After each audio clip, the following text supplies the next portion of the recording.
Button victorious, Red Bull playing catch-up, Mercedes and Ferrari having a mixed weekend, and all the build-up to next weekend's Grand Prix. This is the Lewis Round F1 Update.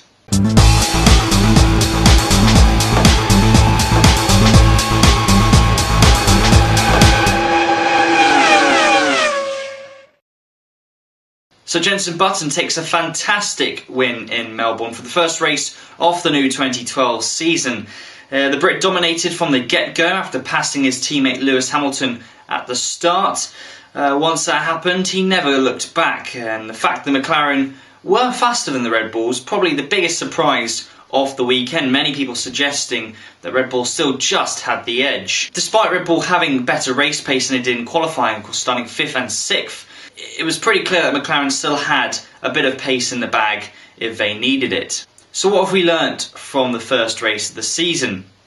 Well, the Ferrari looks much better during the race than what I initially expected, but are still quite far away from the Red Bull and McLaren.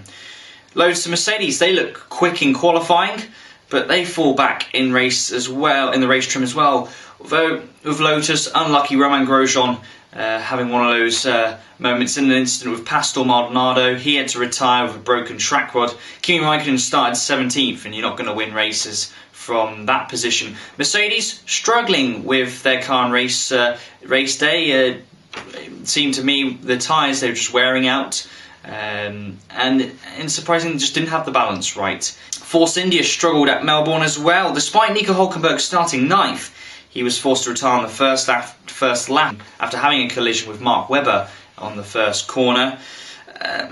Paul di Resta, he didn't have any pace really all weekend, but his clever racecraft on the final lap got him to 10th place. Considering he was 13th at the start of the final lap. 2 incidents occurring, Nico Rosberg with a puncture and Pastor Maldonado having a heavy crash allowed him to make a move on Jean-Eric Vergne on the final corner and take 10th place. Toro Rosso, they performed very well, as speculated in pre-season, and with Aussie Daniel Ricciardo claiming a 9th place in front of his home crowd. A very satisfying result. Almost got the other car in as well, Jean-Eric Vergne, but on his debut, finishing 11th, I don't think he can be too disappointed with that either. Sauber, they're now 3rd in the Constructors' Championships with a very impressive first race. Both drivers getting in the points, 6th place and a 8th place finish, but the 3 back teams of Caterham, Marussia and HRT still have a lot of work to do. Although Caterham and Marussia do, like suggested in pre-season, have made strides forward this season, although for HRT it's still very much dark days for the team. In Melbourne they failed to qualify for the race after failing to pass the 107% time. HRT, I think they will qualify for Malaysia. Australia very much used for them as a test weekend, but I'm sure they will progress. It's going to be tough for them though this season. So now we look forward to the second race of the season in Malaysia, the Sepang circuit. The circuit demands high downforce and a car that gives you good traction out of those slow corners.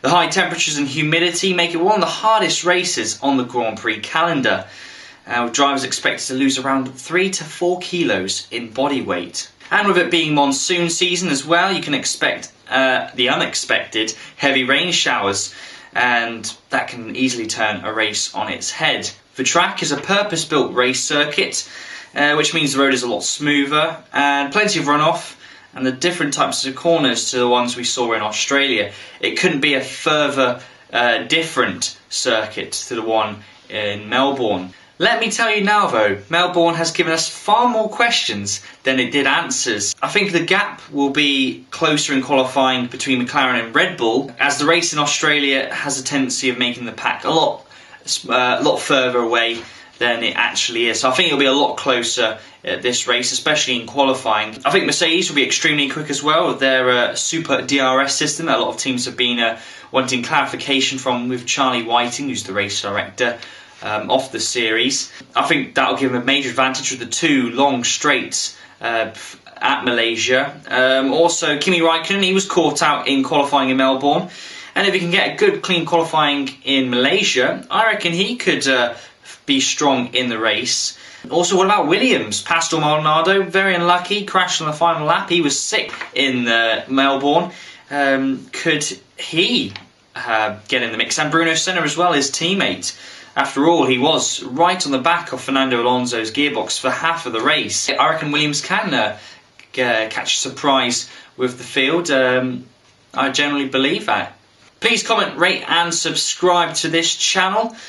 Keep up to date wherever you are at Lewis Round F1 via Twitter and Facebook. And keep up to date with all the latest news at www.lewisroundf1.co.uk. That's it for today's F1 update. I'm in London next week, so I won't be able to do the normal F1 date, but I will try and put a video out on this channel while I am in the capital. Thanks for watching, and I'll see you next time.